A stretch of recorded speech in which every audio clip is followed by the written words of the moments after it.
This podcast is part of the Some Buddies Network. You're never alone when you've got some buddies. Hello again, everyone. Welcome back to the Best Darn Diddly Review Show. This is a weekly podcast for anyone who loves The Simpsons, or ever has loved The Simpsons, hosted by two dudes that grew up on The Simpsons. My name is Miles, better known as Mr. Most Days Off, and today, we're not reviewing shit. We're just talking about our favorite season to date on this podcast. I think I can say that pretty definitively for both of us. It's the Season 7 finale spectacular. Spectacular. And that right there, of course, joining me as always, your co-host with the most, Richie the Whiz Kid. How are you today, Rich? You know, there you go again, putting words in my mouth. Accurate words in your mouth. I'm going to say, yeah, they're definitely accurate words. This, oh man, I feel like we have a lot to say about the season. I'm really nervous and excited to hear our top 5 lists, because I think it's going to be the most different than it's going to be more fighting against each other than they ever have before. Oh my gosh. Those are fighting words right there. I can't even talk anymore. Let me just go ahead, throw it back to you, get this over with. The man, the myth, the Mr. Season 6? It is Miles. That's right. I'm never going to live that down. But you know what? I feel like getting weird today, Rich. You want to get weird? We already are, but let's get weirder. Let's get weirder. We've never done this before. We have a special guest for the finale show. He's been here to review episodes in the past, but he's like, you know what? I gotta talk about a whole season, man. We've got author, director, creator of awesome art in general, Mathew Klickstein. Welcome back to the show, Matt. How are you today? Simpsons-tacular, man. Miles, you forgot to mention wearer of Best Darn Diddly paraphernalia. Oh my God, yeah. I love that picture you had. Of Colorado. Yeah. You're gonna, yeah, I love all the pictures you send, especially when you're wearing the Diddly shirt. But yeah, all the cool people you've met. And we're definitely going to talk about that. We are talking about Season 7 as a whole. Matt, real quick, I know that you're very familiar with The Simpsons in general, obviously. Some of our listeners may be familiar with a little book called Springfield Confidential, that you were a big part of. Of course, make sure you talk about that, but also just talk about your familiarity specifically with Season 7 of the show. Well, truth be told, I don't have any real specific familiarity with Season 7, but I am the co-author of Springfield Confidential, which we could say is the definitive book on The Simpsons. It's the first and currently only book by an insider of The Simpsons, Mr. Mike Reese, who I know has been on your show before. And I was lucky enough to work with Mike on Springfield Confidential, which came out in hardback a year ago through HarperCollins and paperback just a couple weeks ago. Everyone should definitely check it out. I helped Mike tell his story of what it's like to have worked on The Simpsons for 30 years. Mike is one of 2 people who's worked on The Simpsons since it started as a 30-minute series, along with his old Harvard roommate, Al Jean, who's been running the show since 2001. And it really, it's life-changing. I mean, like yourselves and like a lot of people listen to your show, I grew up on The Simpsons. I got in trouble in elementary school for wearing an I'm Bart Simpson, who the hell are you shirt to class in 5th grade, like a lot of us did probably. And now I'm one of the people who helped to write a book about The Simpsons. And like I said, Mike and I would hope that it's the book about The Simpsons. But Mike did work on Season 7. I know a fair amount about it. And The Simpsons in general, I'm very familiar with, obviously, having helped to write the book about the show, Springfield Confidential, that I hope folks will check out. So here I am, and I love talking with you guys. I love what you guys are doing. Very impressed. I can't believe you guys have been doing this as long as you have been. I can't believe you guys have made it to Season 7. We just refuse to quit, regardless of how bad the reviews are. Yeah, man. You guys are great. Good for you. No, thank you so much, man. It's a lot of fun doing this show, and it's especially cool because we get to talk to awesome people like yourself, like Mike Reese, who we are so happy to have on the show to talk about he's actually been on twice, and And fingers crossed, I'm going to go ahead and put it out there because I believe in the power of putting things out in the universe. And that is that he mentioned that he might be interested in coming back in season 8 to talk about Simpsons califragilistic Oh my God! You guys have to have him on the show for that. It's Mike Reese. If your listeners are listening here, Mike Reese goes all over the world and all over the country regularly talking about The Simpsons. He has an incredible 90-minute long presentation about the show, and it is hilarious. It is informative, and one of the elements of his presentation is specifically that episode. He's got some great insider information about it. That was one of the episodes he came back for with Al Jean while they were working on The Critic, which a lot of people probably know. He had left the show briefly to go work on, but he came back for that episode, and it was just fantastic. Him talking about it is hilarious. And actually, he came to my own Boulder, Colorado, where I live, to talk about it, and we have Maggie Roswell, who lives here, who was the voice, of course, of Maude Flanders and Reverend Lovejoy's wife, and Ms. Hoover, I should say, and other characters, but most famously, Sherry Bobbins herself, Emmy-nominated Maggie Roswell, and she went up and spoke to a crowd of about 100 people talking about it while we watched some clips from the episode. So if you ever have a chance to see Mike Reese come to your town and talk, please go to it. He's hilarious. He's informative. He's totally open to anything you want to ask him about The Simpsons. And he talks very specifically about that episode. And you know what, Miles and Richie, I will tell you right now, I bet you Mike would be happy to talk about that episode. And I wouldn't be surprised if Al would be too, because they love talking about that episode. They're so proud of it. Fingers crossed, baby. I really hope so. Everybody put out those good vibes for us. Klickstein said it, so they have to appear on the show. They do. Yeah. They do. They contractually obligated. He is the captain here, for sure. For sure. Great. So one of the things I want to talk about specifically to do with season 7 is the idea of the showrunner change, or the idea that the show changed with the showrunners is what I'm trying to say. Sure. The tone of the show actually shifted pretty significantly from David Merkin to Bill Oakley and Josh Weinstein. Now, of course, it's still The Simpsons. It's not by any stretch of the imagination something that it's unrecognizable, but there's definitely a difference in the direction that they chose to go. We talk a lot about how they really wanted to explore the world around Springfield, and one of the coolest things I thought that they did was all the callbacks that they have, because as fans of the show, it's really cool to see them referencing episodes that we as fans also remember that were actually episodes that they didn't create. They reference a lot of the stuff that Mike and Al did in the early seasons as they continue carrying the baton. Yeah, and it's just interesting to think about that aspect about how they were fans before and now they're getting to run the show. So like you said, I mean, you can really feel that energy and everything. And I don't know about you, but I definitely felt like a complete change had happened. And we talk about this all the time, but as a child watching this, or, you know, as a middle schooler at this point when the season was actually airing live, you don't notice the difference between season 7 and season 6. But when you're a review show or a podcast going really in depth into it, you can definitely sense that difference from the darker Merkin era to a little more goofy, yet completely full of nostalgia and heart that we get with Bill and Josh. Yeah. Richie, I also know that you were interested, and we were chatting off air about how they also continued the idea that The Simpsons is more than just comedy. There's also a lot of heart to the show. In Springfield Confidential, we even referenced the idea of the art, the smart, and the fart, as he just said on the chat. Sorry. Art, smart, and heart. But fart is very important too. Art, heart, and fart now is how I'm going to continue to say it. Maybe with a little bit of Bart. But the connection that they made amongst the family too is really important. And Richie, I know that you had some moments. We did Merkin moments last season. What did you want to call these?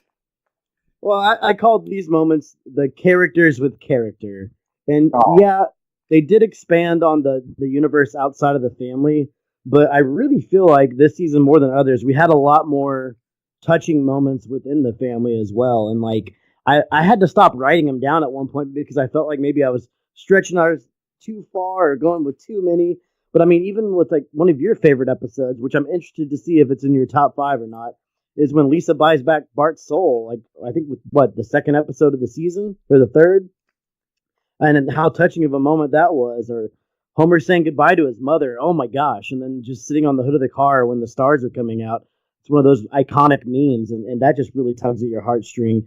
I mean, we got Bart getting his picture made for Marge in the Christmas episode. That's one of my all-time favorites. I Agreed. That Agreed. Christmas episode to me always stands a little bit above the rest, and a big part of it is because of that connection. I'm going to agree with you, Miles. Yeah, Marge Not Be Proud is one of the episodes of The Simpsons. I know we'll talk about this a little later. It's absolutely on my top 5 from season 7 and my top for any Simpsons episode ever. When I'm arguing with friends about the importance of The Simpsons, I bring that episode up. I mean, just that ending element of the bringing Bart's picture that he takes at the end by himself, and it fixes the picture. Yes, it brings balance. It's so perfect. Let's be honest. That's what screenwriting's about. Like, to come up with that idea in a cartoon that's as silly and funny and fun as The Simpsons. And even the rest of that episode is hilarious and it works and there's great voices. But to do that is just, I'm tearing up right now thinking about it. I mean, that is what The Simpsons is about. When I'm arguing with people about the importance of The Simpsons, I bring up that episode. I bring up that moment. Wow, that is smart writing. That's when you're like, oh, you belong at Harvard, sir. You belong. You deserve all of the accolades that you receive, because that's you're absolutely like, I talked about that in great detail when we reviewed that episode, because that specific moment is just so powerful, and without even any other dialogue at all, just watching that happen, it just speaks volumes of the relationship of the family, and I love that. Well, not just the relationship with Bart and Marge this season, but in bigger ways, I feel like Homer and Lisa have multiple moments. Like the way that they have little interactions just in Lisa the Iconoclast, but in a bigger way, the bond that they get in Bart on the Road when she's going to Homer's job with him, and like how they grow and how like they find out what Bart's doing and Homer wants to get him, but Lisa's like, no, you can't, or else he's gonna lose his trust in me. And like the moment between Homer and Lisa there, I thought was very impactful. I mean, even on episodes with side characters like Troy watching Selma walk away. I know, Miles, that really impacted you when we reviewed that episode, but just how sad he was and like the courage for Selma to walk away for something more. Like it's much more impactful in this day and age to me than it was when I was a kid. And then just there's about 2 more, like Homer choosing life over fame and Homerpalooza impacted me more now than it did when I was a kid. And I really felt for him in that episode, and the whole thing of like, where do you draw the line, and is it worth dying over? And then, of course, everyone knows there's 2 moments in Summer of 4'2" when Lisa's new friends are actually decorating Homer's car. It was a very touching moment, but I feel like more impactful was the one between Bart and Lisa in the car, where Bart got everyone to sign her yearbook. And it's just, I felt like this season as a whole just had a lot of very heartwarming and touching moments. May I say something real quick? Of course. No. Please. Let's have some heart here, guys.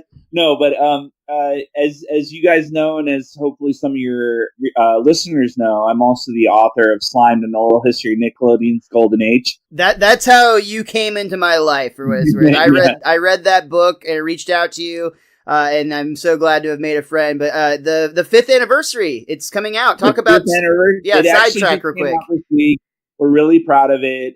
So if you are a fan of Nickelodeon, or if you already have a copy of Slime, we just did a 5th anniversary edition with some new additions, with some new aspects, including a really great introduction by my very good friend Phil Moore from Nick Arcade. But when I was working on the book, I had the great opportunity to talk to the 3 women who made the Nicktoons block happen, Vanessa Coffey, Linda Saminsky, and Mary Harrington.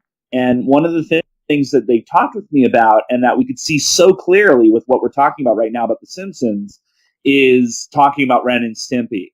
Ren and Stimpy is one of the most disgusting, despicable, silly, ridiculous cartoon shows that has ever been made for children or for adults. And yet one of the things that the women who were creating Nicktoons with them brought to that show, and I believe it was Linda Saminsky told me this. It's been so many years, I can't remember, but I think it was Linda.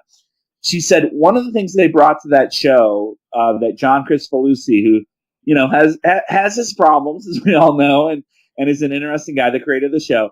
But one of the things they brought to that show was they wanted to make sure that Ren and Stimpy had a certain love for each other, that there was a certain heart about that episode, that they were very close friends. And that was what made it a show that would work and be palpable for children and for our generation. It wasn't just boogers and snot and farts and burps and everything else, which made the show so great and why we loved it. But you really understood that Ren and Stimpy loved each other on this extremely important level that, rivals Jay and Silent Bob and anything else that we know of from our favorite pop culture duos. And, and we saw that when John went and did the adult party version of Ren and Stimpy by himself without those three women, it didn't really work because he went a little too far and it was just the disgusting stuff and just the offensive stuff and just the provocative stuff. It lasted for only a few episodes and it didn't work. People didn't like it because it needs that heart. It really does. And that was what Linda Saminsky of Nicktoons taught me, was she said, at the end of the day, you still have to have that heart there. You still have to have that love and that caring aspect that makes the show something special. And that's why Ren and Stimpy worked so well on Nickelodeon and did not work, unfortunately, on Spike TV when John tried to do it on his own. He forgot about that and very integral and part of it. So I agree with you guys that this season of The Simpsons, season 7, and why we love The Simpsons so much, when you watch a show like Family Guy or when you watch some of these other cartoons, they kind of lack that aspect a lot of the time. They lack that love and that connection between the characters that we have when you have that heart. And like an episode again, like Marge Not Be Not Proud. You really get the goofiness and the silliness and the irreverence and the transgression. Buy me Bone Storm or go to hell. Yeah, right, exactly. Capiche, and all that. It's a fun, silly episode. Capiche? It's an episode of The Simpsons for sure, but it's got the love and it's got the heart, and that's so important. That's why The Simpsons, I think, last as long as they do. And again, I think Ren and Stimpy is the best example. It's on Nickelodeon. It lasts for a number of seasons, and it works because it's got the heart, it's got the love. Then it goes to Spike TV, where it's just about being provocative and controversial, and it doesn't work. You have to have that love. You have to have that connection, whether it's Lisa and Homer, as you were saying, Richie, or it's Bart and Marge with Marge Not Be Proud. You have to have that for it to really work. And I think that's what's so special about season 7 about The Simpsons. It's really interesting just because as you say that, I'm reflecting on the concept in improv that is the first rule of improv is yes and then pretty much Sure. The second is make it about the relationship of the people, not about the thing. Like the thing gets really boring really fast. The relationship is what's interesting. So it's just funny that you can expand that across 30 plus seasons of a cartoon show and it still fucking works. Like, that's pretty incredible. Totally. Also, just want you to know, even though we are just doing an audio program and you can't see me, I am wearing my Nicktoons t-shirt just in honor of you and the 5th anniversary of Slimed. Again, congratulations on that. I legitimately am just a big fan of that. I love Nickelodeon. When I found that book, it was like a no thought, just insta-buy, one-click thing on Amazon. And really, really enjoyed it and all the insight. I also just want to say real quick too, man, something that I really respect about you and that I'm very admirable of is that you're the type of dude that just goes and does it. Like there's so many people that have great ideas and they talk about their great ideas and they never make their great ideas happen, but you just fucking go and do it. And it's opened a lot of really cool doors for you. One that I'm particularly interested in hearing about is I believe you took a little trip to LA not too long ago. Do you want to give us some insight on what you got the opportunity to participate in? Yes. First of all, Miles, thank you for saying that. And I just want to tell your listeners that I'm a big fan of this show. I think what they're doing is not only a lot of fun and really great, but so impressive. I mean, what commitment. I think the last time I was on the show was, 2 years ago? You guys just keep doing this thing. And we still have you down for the Principal Skinner Tasmanian thing, where it's the fake Principal Skinner. God, so be prepared for that in like a year and a half. That's the hard one. Oh my God, that's the episode that people think like it was the downfall of The Simpsons, and I can't wait to talk about that and defend the show and the creators. But no, I think what you guys are doing is great, and it's really impressive, and it's so emblematic of how important this show is to maybe not like the largest group of people out there, but a group of people who really care about The Simpsons and the show. And I think what you guys are doing is great. Thank you. So so I went to LA a couple of months ago. I had some meetings through my manager out there. And, I'm working on a cartoon series of my own, which I'm really excited about, called CIA Moms. And we're hoping that that'll be coming out soon. I had the opportunity, I mentioned it to Al Jean, who I've become friendly with through Springfield Confidential, the book that I wrote about The Simpsons with Mike Reese. And I said, hey, I'm going to be in LA. Do you want to grab some lunch or something? And, I thought maybe I would even take him out to lunch. And I didn't think much of it, but he said, yeah, come by the writer's room. It would be great. So cool, now, dude. Like I've heard you tell me this before, and I'm still just like getting chills hearing it again. As you guys and probably your listeners know, like there are a few places that you don't get into, and you're not getting into Facebook, the office of Facebook. You're not getting into the government, like Pentagon and whatnot. You're not getting into The Simpsons. Like nope. They just don't let people in there. And even in the 2 or 3 years I worked with Mike Reese on Springfield Confidential, developing it, writing it with him, selling it, I never ever thought to ask, like, hey, can I come by the show? Because I know, like, that's just not happening. Like, they just don't let outsiders in. It's just not something that happens. It's locked down. And that's fine. That's how they do their business. Good for them. So I hit up Al Jean to say, hey, I'm going to be in LA. You want to grab some lunch? Because I had interviewed him from Springfield Confidential. We talked every now and then. To his credit, Al Jean, I hit him up every now and then to say, hey, I really love the new episode, or I love the new couch gag, or good job. He always gets back to me right away. He's such a good guy. That's awesome. And he said, come by the writer's room. And I just freaked out. It's like, oh my God, I get to go to the room. The room. My wife, like the room. Yeah. It was, everyone was like, Matt's going to the room. Matt's going to the room. My manager was freaking out. What? Al Jean said you were going to the room. Okay, we need to do this, that, and that. Like, it became like DEFCON 3 over here. It was just like, okay, we need to do this, we need that. Like, it was just the biggest thing. And I was so excited. I got to go. And I actually got to spend 2 days there, because first I went to the room. But then Mike himself said, hey, I know you're coming to the room. Do you want to come to the reading also?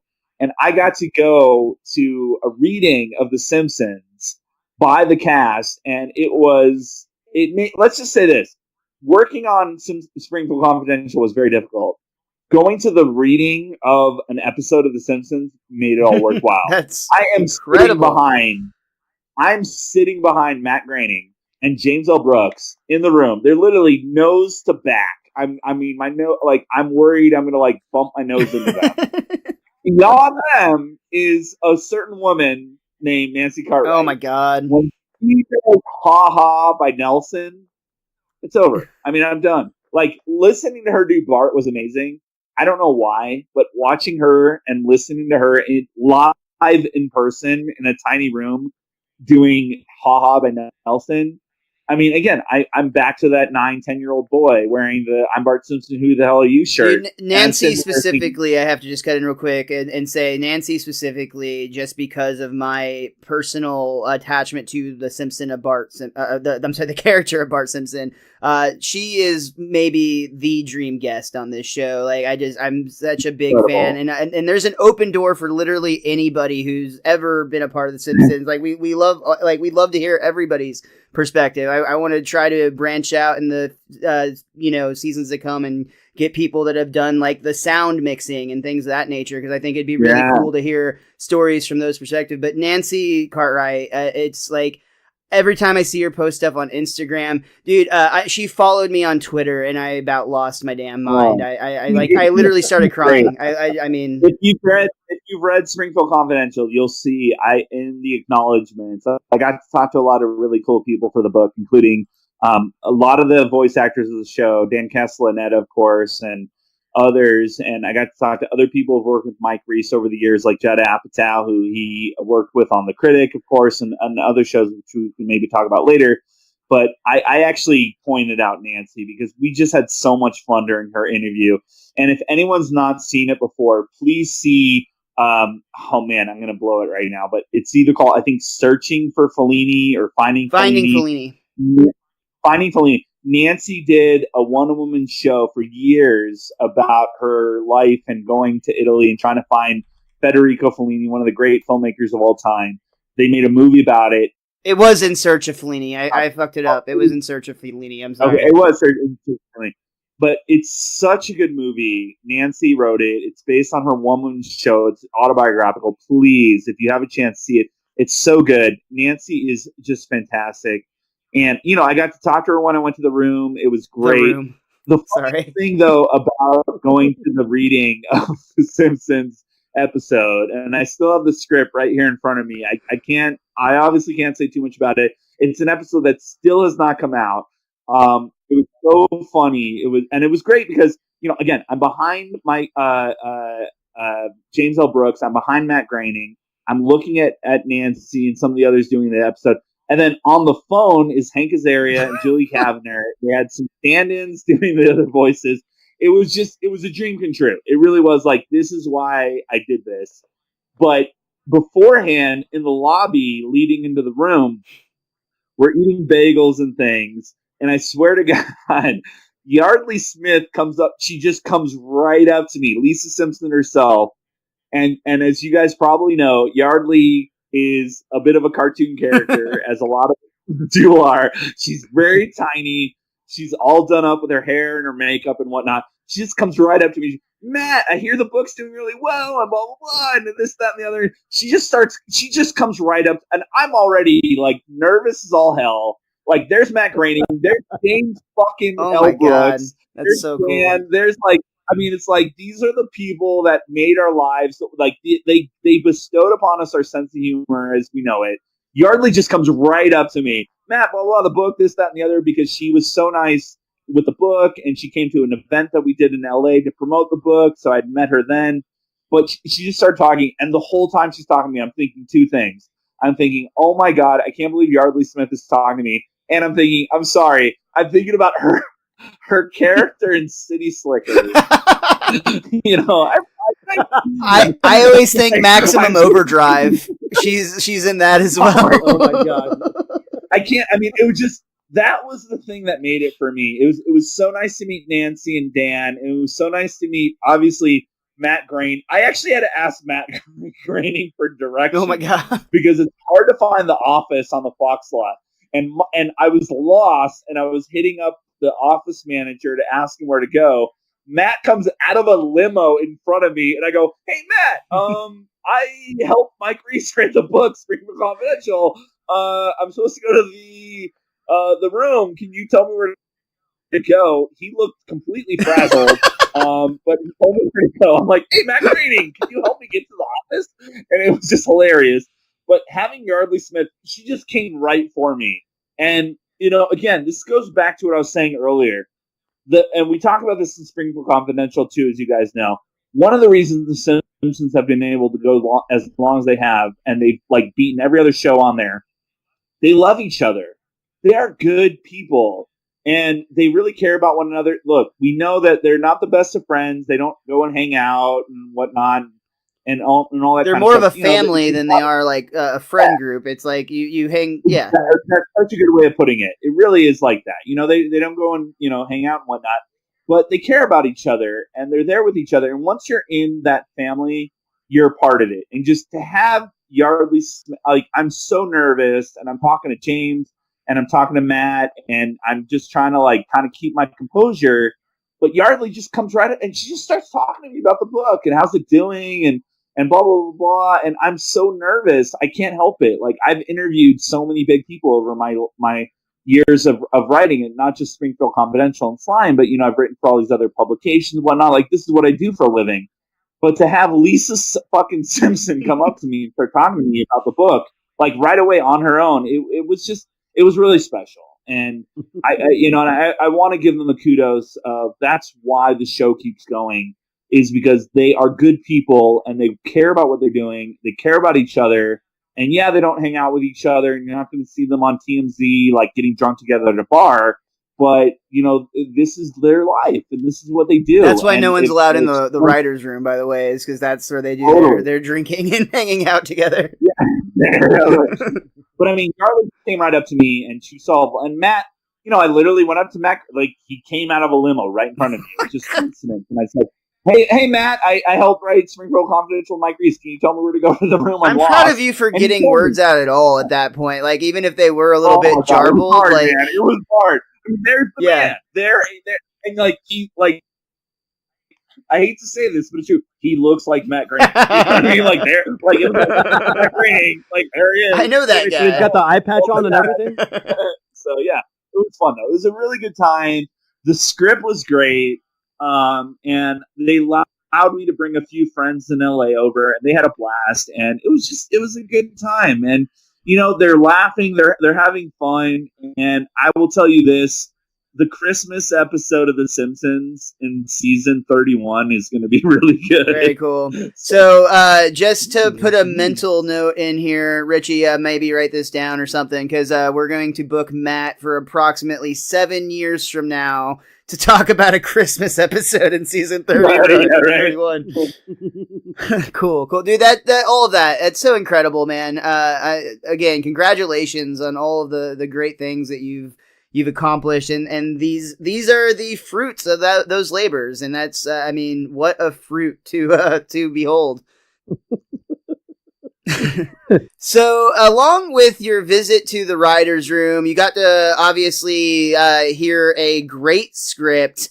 This is going to bring us to possibly the most difficult thing we have done to date on this program, because you see, each season during our finale spectacular, we actually rank our top 5 episodes along with the even more difficult part, the bottom 1, because as great as they all are, one of them has to be at the bottom of your list eventually. This has always been something that has just absolutely been a thorn in my side. I really hate myself for deciding this was a good idea, and I'm furious because Richie is usually like, oh yeah, I took a shit before we recorded, and while I was there, I jotted down my top 5 favorite episodes. It took me a minute to think of the bottom one, but it was fine. However, I can say with pretty strong confidence that this season took at least 2 or 3 of those shits. No, not 3. Not 3. My issue this year was trying to separate the episodes at all. And I want to say that I'm going to credit this to Bill and Josh, because I feel like there was not really a separation from the pack in this season, and that like there was just collectively to me there wasn't really a high-low moment in this season. And like I remember us talking about this way back after we had Mike Price on with us in Radioactive Man, and then a few episodes later that it got difficult from the get-go. Like 3 or 4 episodes in, it's like, okay, well, shit, Do we have a top 25 episode list? Because we might need it for this season. I don't know how to do this, but okay. But yeah, Miles, to what you said, this one took a little bit more effort. I wrote down about 7 to 8 episodes and then had to start crossing some off. I had 14, Richie. 14 is how many I had to start with. Well, I'm going to say it right now that a lot of people's fan favorite episodes did not make my list. There might be one, maybe two, but after that, but like even just looking at my list right now, I want to retract that statement because they're all fan favorite episodes. And my struggle was with coming up with the bottom episode. That was my issue with this. That was by far the most difficult part. I would agree with you wholeheartedly on that. Matt, I know we talked about. Did you rank your top 5 favorite episodes of this season as well? Oh, I most certainly did. And one of my favorite episodes of all time happens to just be in the season, which is King Size Homer. Perfect. I mean, what an amazing episode. I don't know what to say. I mean, I know I've talked a lot already, so I'll send it back to you guys. But King Size Homer is one of the best episodes of The Simpsons of all time. And I love Marge Be Not Proud just because of what we talk about with the heart. And it's funny and it's interesting. It's such a well-written show. But King Size Homer, that is a good episode of television, my friends. That is hilarious. It's got catchphrases. They've got some great parody. They make a good point. King Size Homer is one of my top 3 favorite Simpsons episodes of all time. Well, you're gonna have to decide, really, sir, really soon, sir. Yeah, season 7, Richie. I agree with you. It's hard to find a bottom line. Like when I find my quote unquote least favorite episode of season 7, it's still one of the best episodes of The Simpsons of all time. You know what I mean? That is an incredible season of television, not just at The Simpsons, but in television overall. So yes. I 100% agree. I feel the same way about my bottom one as well. It's this is my bottom one, and yet this is a classic, absolute classic episode. But we're going to save that because I feel that's where the drama's at. We're going to start with our 5, sir. So, Mr. Klickstein, be our guest and be our... with our 5? I thought we always start with the bottom one now. Do we? I don't know. We make up the rules as we go here. We're starting with our 5th favorite episode. And guest of honor here, Matt, please, sir, what was your 5th favorite episode of season 7? I actually have 7 episodes of The Simpsons that I like. He's a writer, folks, not great at math. Season 7. And I was a little confused by the task, so I thought we would come up with 5 episodes of love, and one that we thought was the least of these amazing episodes. And again, I can't say it enough. Season 7 is an immaculate, and I say immaculate like godlike. I'm not a religious person, but godlike season of not just The Simpsons, but of television.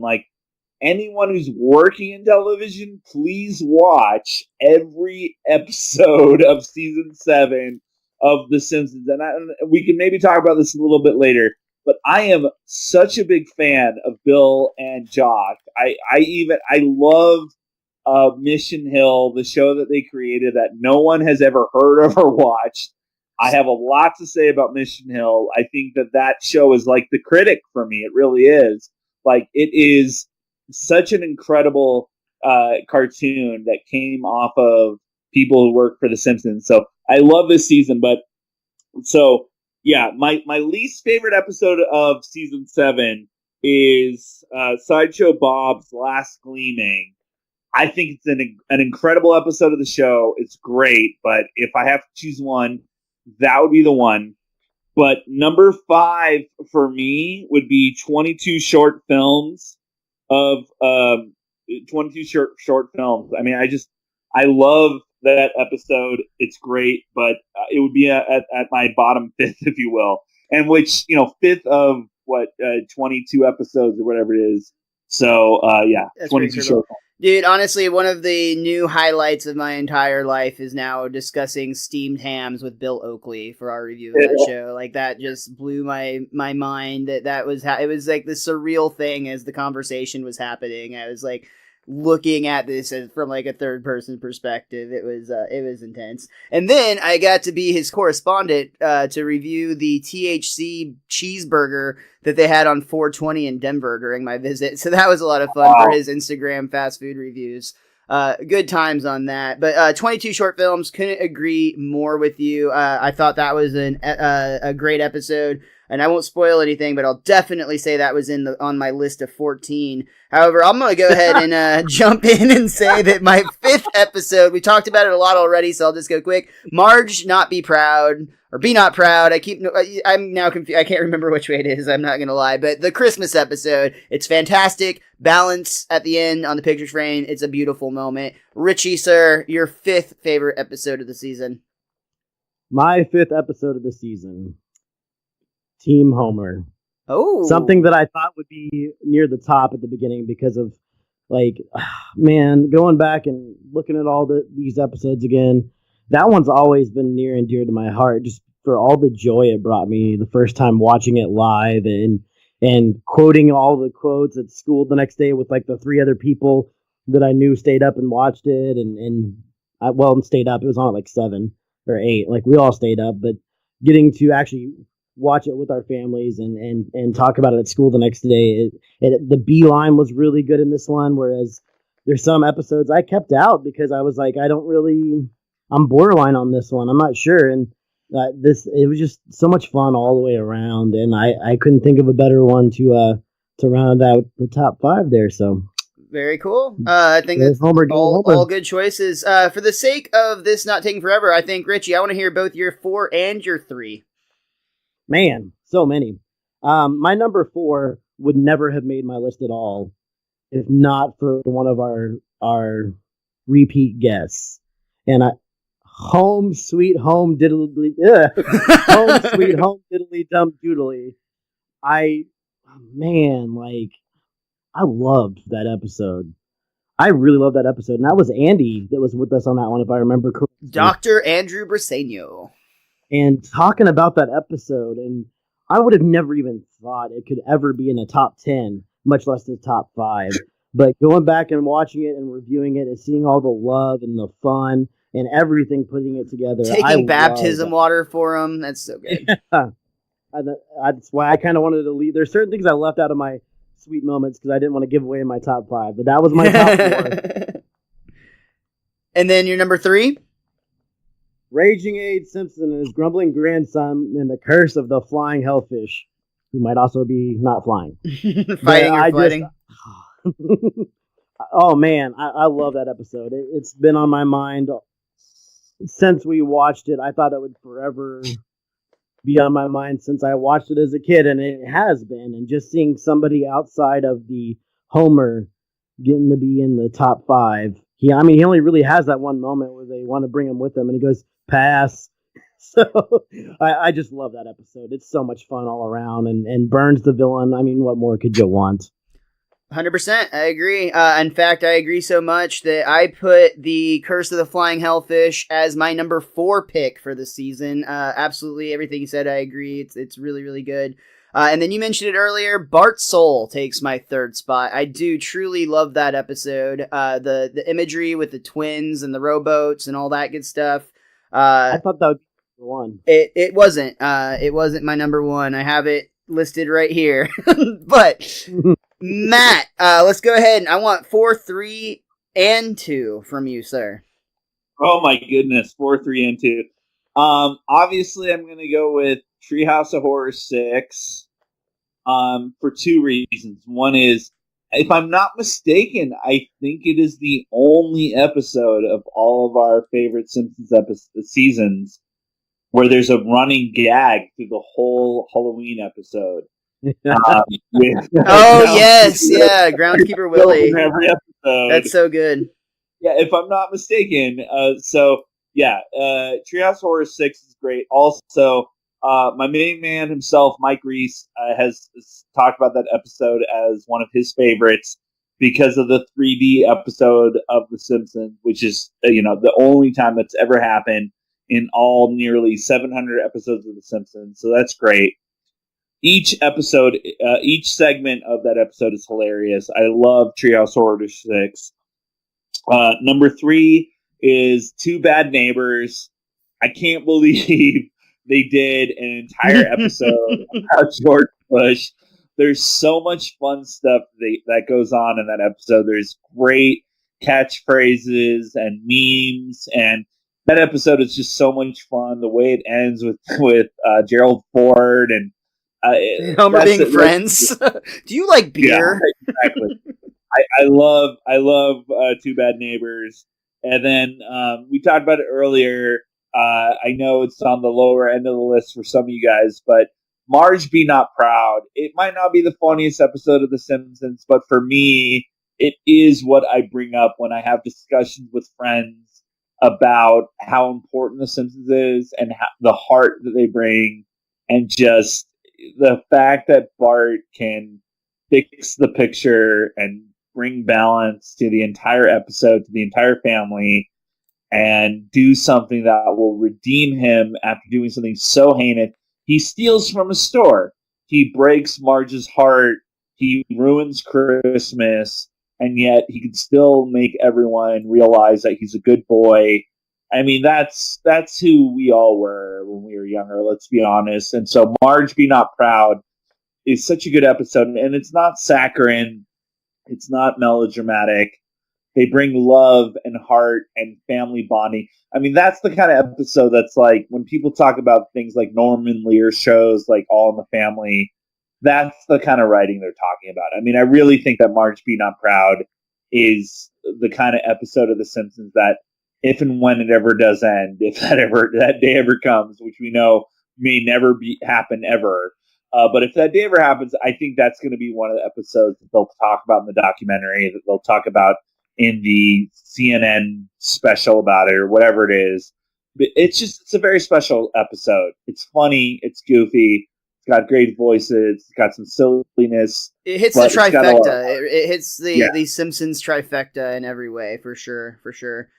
You had just mentioned it, so I'm just going to say my second was Treehouse of Horror 6 as well. I'm a huge fan of the Treehouse of Horrors. It's one of my staple. Have to watch them when or every Halloween, essentially. I'm constantly watching lots of Treehouse of Horror. And this one of, if not the best of all of them. So this one had to take my second spot. Richie, your number 2 and your favorite episode from season 7. Well, hold on to your butts. My number 2 episode, season 7, Bart on the Road. Wow.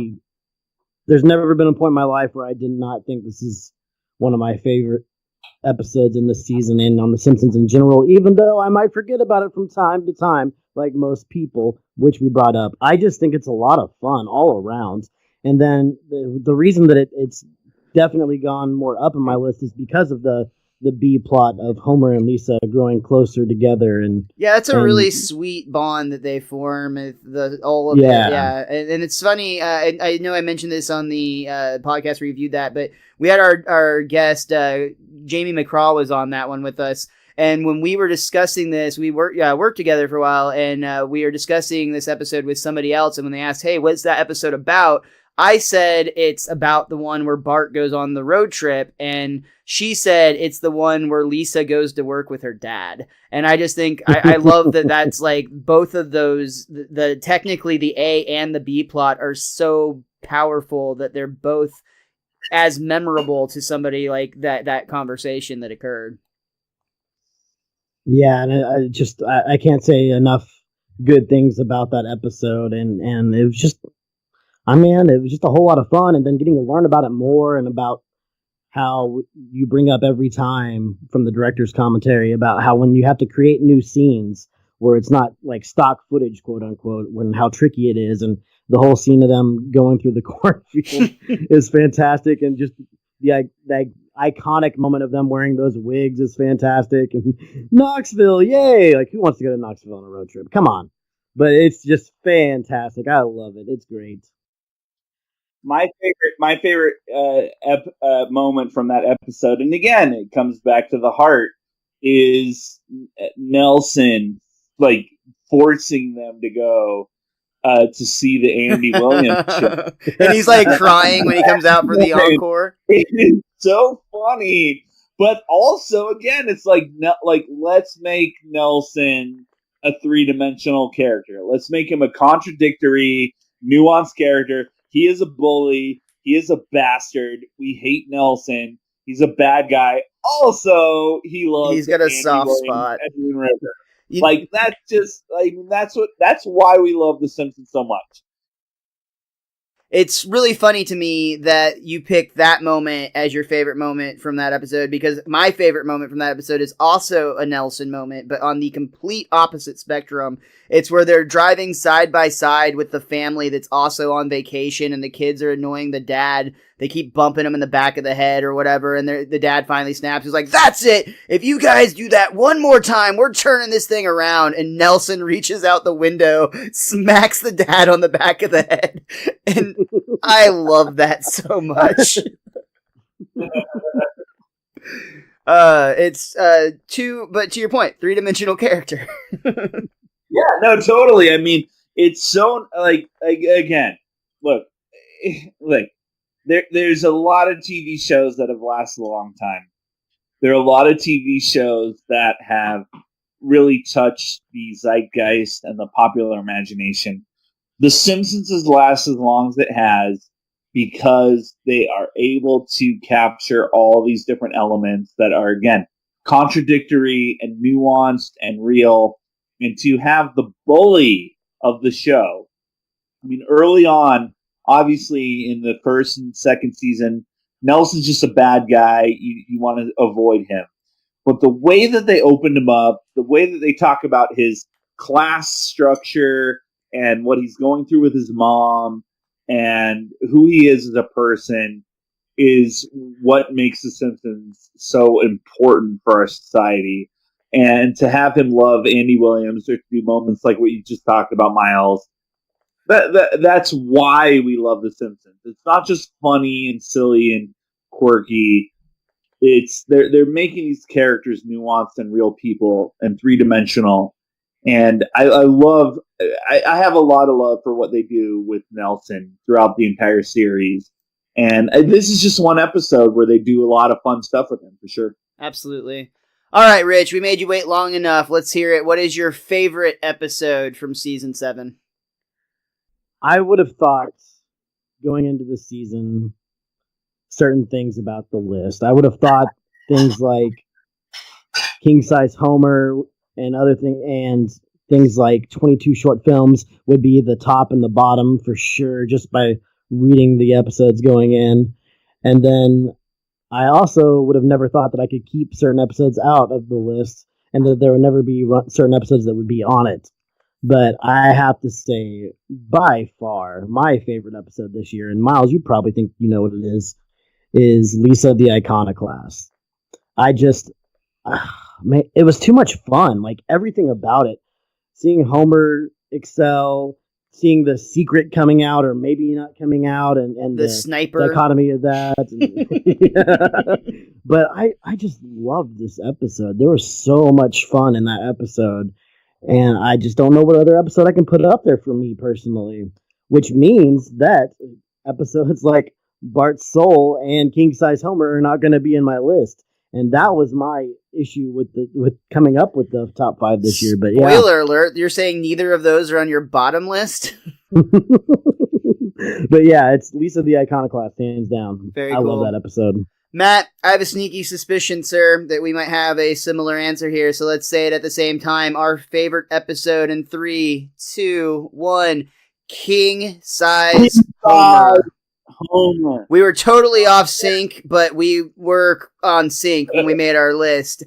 King Size Homer, I 100% agree. Matt, tell us why you love that episode and why that's the top of your season 7 list.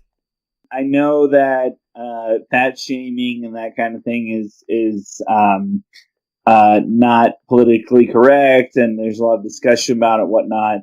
But what can I say? I mean, this was a time when they were able to poke some fun at that scene, and they had a lot of good times with the jokes there, and it was just clever. And I think that there was still a lot of sympathy and a lot of empathy for our larger folks. I myself have put on some weight. All of a sudden, I got married 2 years ago, and I put on 20 pounds. Who would have thunk it? So I'm not Mr. Skinny myself, but I just think it's a really funny episode. There's some amazing catchphrases. It works. You have so much going on with all the different characters, be it Homer, Marge, Mr. Burns, or what have you. It's an episode that I think says what The Simpsons is all about, which is poking fun without being too hurtful, and it's just very clever. The fact that Homer and Bart are working together to make him fatter so that he can get off of work. I mean, who wouldn't want to do that? I mean, that's a dream come true. It's aspirational. It's everything that your Lena Dunhams and Lindy West would hope for. And they made it into an episode before those two people were ever even doing anything. It deals with a lot of the classism, bureaucracy, work, pop culture, Honk if you're horny is a movie I would definitely want to watch. That you would want to see in peace. I would want to see that, and I would actually want to see A Fridge Too Far. I think that would be an amazing movie. That sounds great. Yeah, no. And here's the other thing, too. Right now, my wife is in Texas, actually, at the moment, not too far from you guys. But if she were to bring me to a beer and a lemonade, I mean, I'd be happy in my head. You'd marry her again. Yeah. Yeah, as far as your, the politically correct thing and whatnot, first of all, I grew up fat, and I'm still at least husky, so I feel like I can comment. I'm saying that fuck that. Fat is funny, and there's no doubt that this is hilarious. Homer and a moo-moo. Enough said, really. But you already pointed out so many things. I had to hit the any key to keep my screen from falling asleep on that one. But things like that are just so great. I love the whole ending, how it's set to the Iroquois squat or whatever it was, the and it just built so much tension in such an organic way that was set up so early in the episode. Mr. Burns is fantastic in the little bits that he's involved in that one. And yeah, just so much to love about King Size Homer. I think that you could have us review season 7 week by week again, and that I would have a completely top 5 list by the end of it. That's funny. That goes back to what I said before we started the top 5, where it's really hard to choose on this season, more so than any other in the past. And we're always going to be a broken record about that, but I can't really find, and honestly, if I was going to find a weak point in this season, it might be something like Radioactive Man, where I have such high hopes for it in the past, but now it may not have as much up there as some of these others do for us now. But yeah, I think we could redo this over and over again and might have a top 5 list that's different each time. Well, I hate to break it to you, but if you haven't peaked yet, season 8 isn't going to give us any sort of break. I have peaked, and I don't want to do it. You're quitting before that episode. Season 8.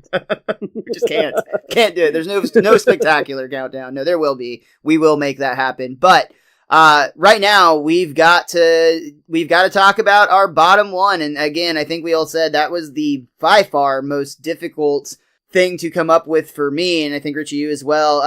I'll go ahead and give you mine. I was struggling with this one. I think possibly the words of our guest David Allison may have been prophetic. Whatever. It may have foreshadowed or influenced my thoughts here, but Bart the Dink, as he called it, or Bart the Fink, is actually my least favorite episode of this season, and it's such a good episode that it's hard to even say that.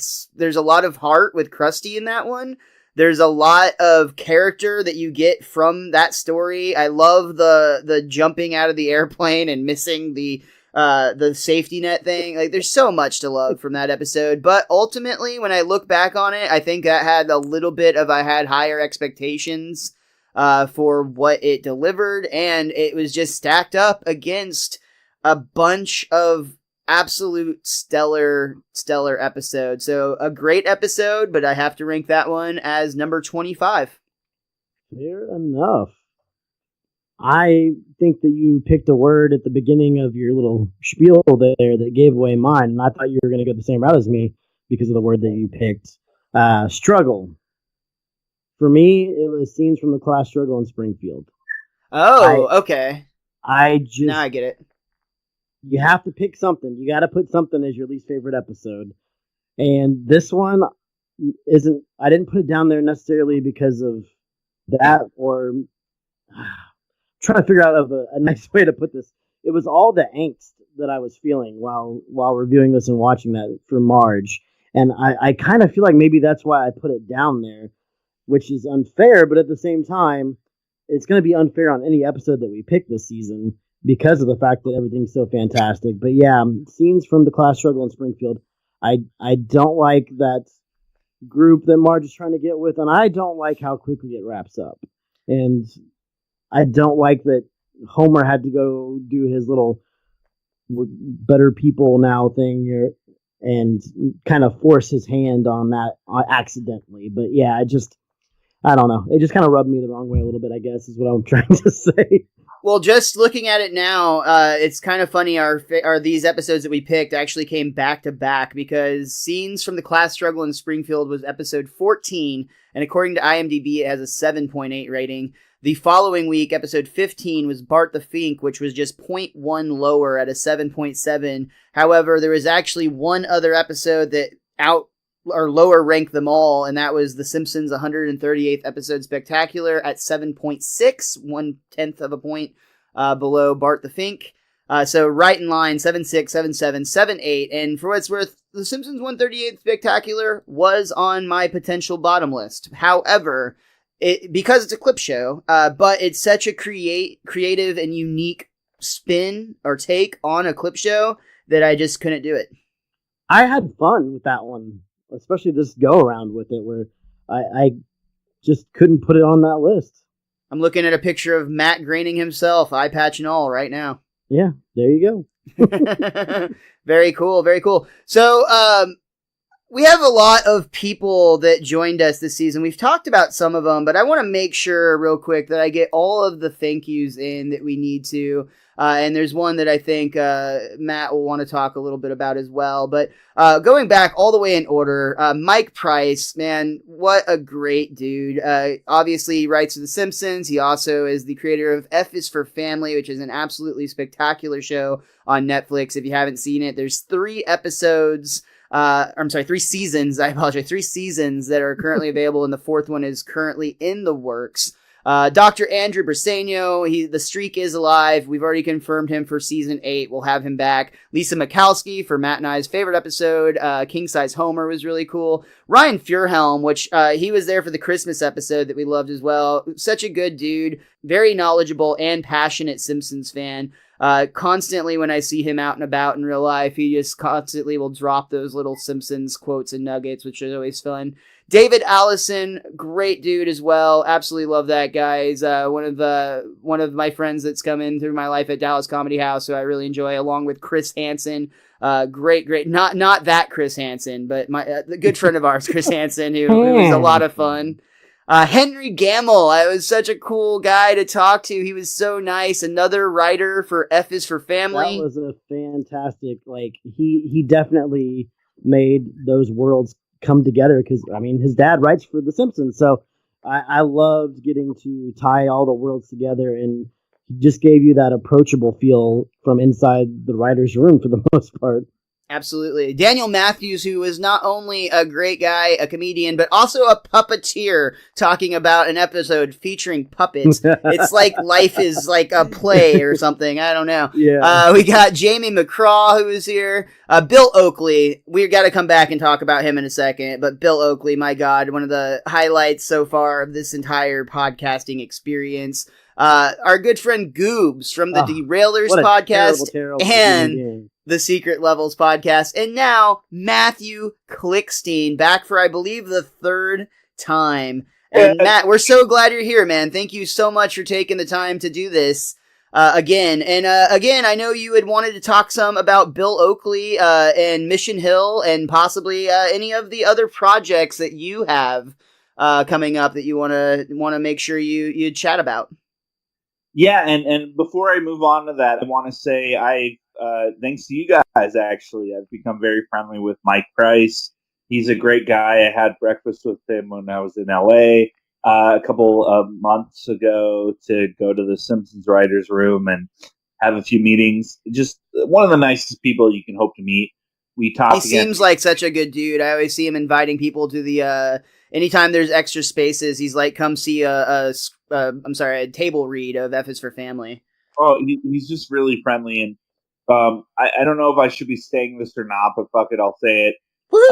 Mike Reese has told me outright, if the show ever does get canceled, The Simpsons, he hopes he can beg for a job on F for Family. I mean, and that guy does not suffer fools. I mean, so F for Family is something really special, and so you do get a sense of The Simpsons over there. Personally, I'm all about BoJack Horseman. It's a great show. And go over to BoJack Horseman. But bringing it back to what you were just talking about, yeah, Bill Oakley and Josh Weinstein created a show, one of the kind of, I won't say spin-offs, but kind of spiritual spin-offs, if you will, of The Simpsons, because they had worked so long on the show, was Mission Hill. And I don't know how many people out there have heard of it or have watched it, but like you can watch every single episode. It's just the one season, but it's great. I mean, it's funny. It's true. You have Wally Langham from Larry Sanders Show. You have Brian Posehn, who's one of the great stand-up comics of our time. I saw him perform here locally a few years back, and he was so cool. Such a nice guy. He was wearing a wrestling shirt, and we just chatted wrestling for probably half an hour afterwards. I actually I happened to be in Burlington, Vermont when I was finishing my Simpsons book for reasons I won't even get into. But I was working on the book, and Brian happened to be doing a comedy show the night before, literally the day that I came to town. And he happened to be sitting next to me in this breakfast diner that I was at one morning. And he was wearing red Converses, I'll never forget. And, there he is, Brian Posehn. He's got the big old beard now that he has. And he was kind of talking to the waitress, this kind of portly waitress lady in this little town in Vermont. And she was asking, where are you from? What are you up to? And he was saying he did comedy the night before. And he was trying to kind of explain who he is and what he did. I never said anything to him, but I wanted to turn to him and say, I know who you are. Don't worry. Like, there are people here who are aware of what's going on. What it is that you do. But I didn't do it because I didn't want to bother him. But no, Mission Hill is great. And I'm so glad I have a chance to talk about it because there is an episode. It might be the last episode of the series.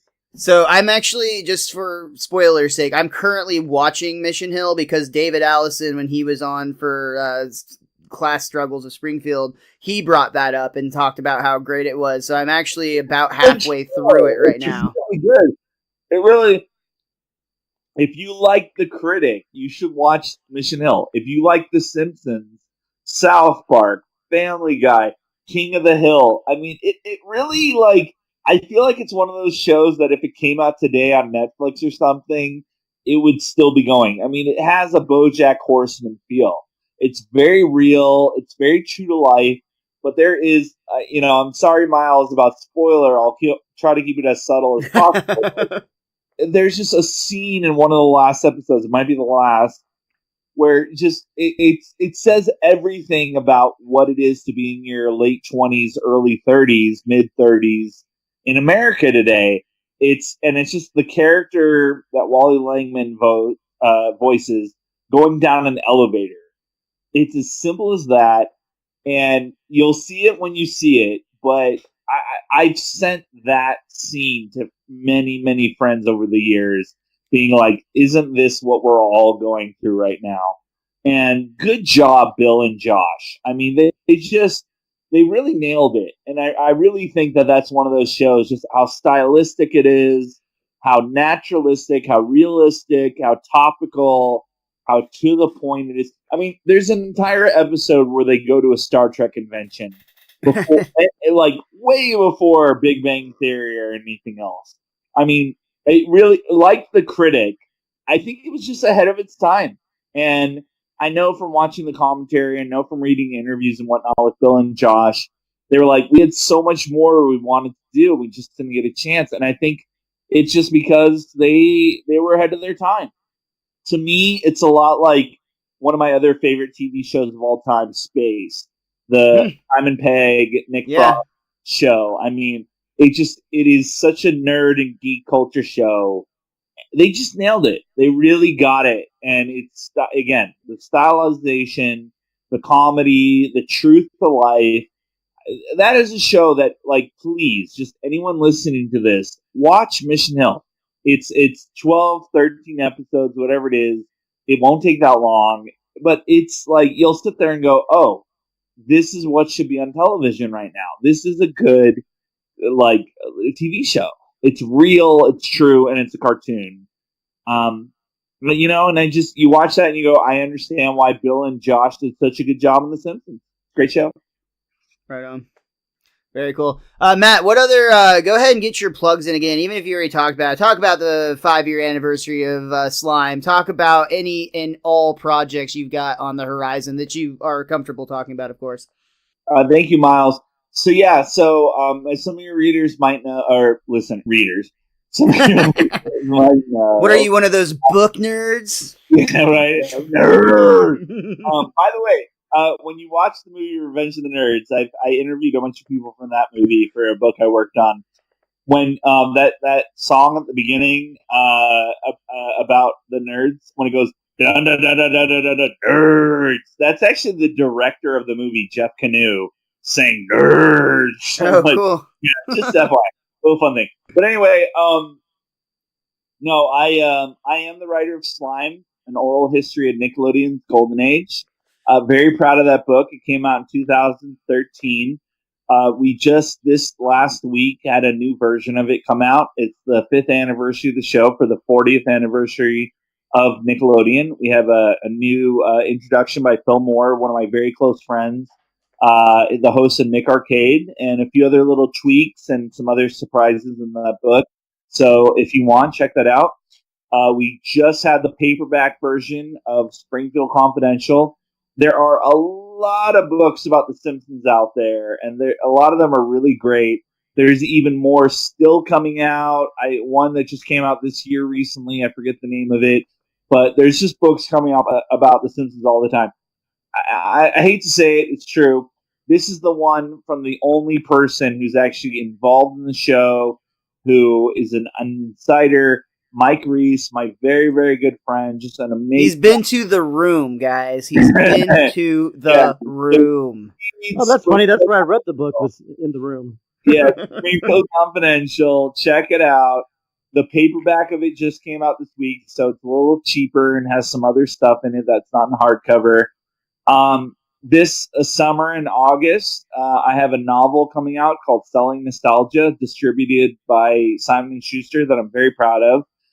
If you are a geek, if you are a nerd, if you are someone who goes to Comic-Cons and panels, you can move the if off of this list. This is the Simpsons podcast. Yeah, you know what? I've been doing this for the last 10 years. I write about pop culture. I write about nostalgia. And I decided to finally write kind of a funny little book about my experiences and just what it's like to be in that world and whatnot. Sort of the other side, on the other side of the velvet rope, if you will. And That novel is coming out in August. Selling Nostalgia, a neurotic novel. So check that out. And then I have a few future projects coming out, a new comic book series. I can't really talk about it right now, but it will be coming out in September. You'll be hearing more about it in June. And then a middle grade reader, so not quite a children's book, not quite a YA book like Twilight, but kind of in the middle, more like Roald Dahl or Sideways Stories from Wayside School type of books. That's coming out a year from August with a really great illustrator. I'm really proud of that book. That comes out a year from August. And then, as usual, you can always check out my stuff and what I'm up to at www.mathewklickstein.com. That's MathewKlickstein.com. And please, I get no money from this. I get no kind of anything from this aside from I just love the guy and he's a great person, really funny and smart. Mike Reese, Reiss, Mike Reese writer. Mike Reese writes on Twitter. He is funny. He's one of the one joke a day, guaranteed. Yeah. Like he says. Check him out. If he comes to your town, go see him. You will learn so much about The Simpsons. He's so funny. And please check out our book, Springfield Confidential.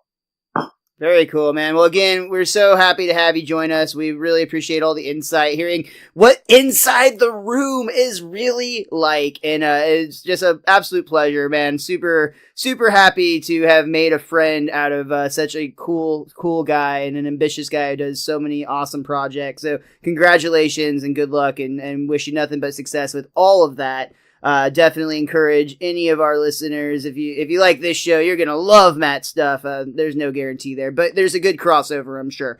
I do need to also say another group, people, speaking of supportive people and just friends of ours that really mean a lot to us. Got to talk about the Somebody's Podcast Network. You are never alone when you've got Somebody's. And along with the Somebody's, we had a lot of other just great podcasts who are just the only thing that tied us together were that we do podcasts and we also like The Simpsons. We had podcasts of true crime and more true crime and quite a bit more true crime. And then some other really cool stuff too, that wasn't true crime. But real quick shout out to the Derailers, Throwdown Thursday, the Body Count Podcast, Secret Levels, the Countdown Pod, Casual Sex with Crumb, Cretans Guild, Nerds from the Crypt, Justin vs. Justin, The Evil Geeks, East Coast Gamers, Retro Redoctopus, and Unaired. All of those great podcasts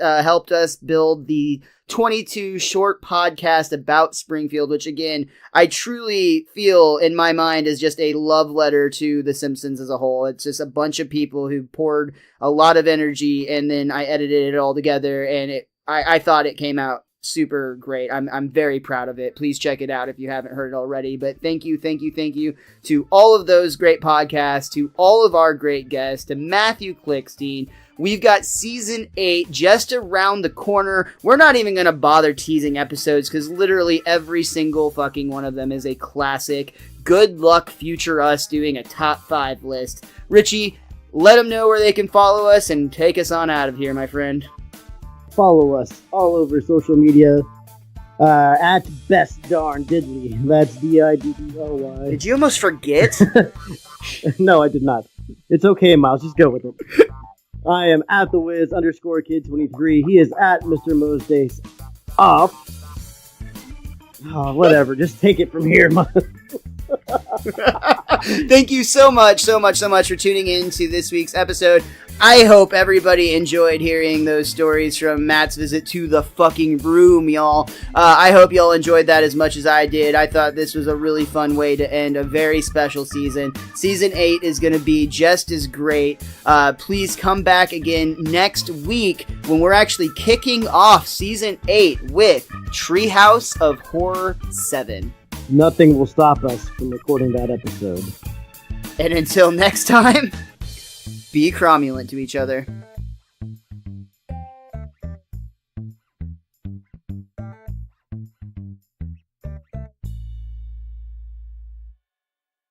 Greetings, friend. Do you wish to look as happy as me? Well, you've got the power inside you right now, so use it and send $1 to Best Darn Diddly. You can find us on patreon.com or donate to us directly on PayPal at bestdarndiddly@gmail.com. Don't delay. Eternal happiness is just $1 away. $1 for eternal happiness and to support one of my favorite podcasts. I'd be happier with $1.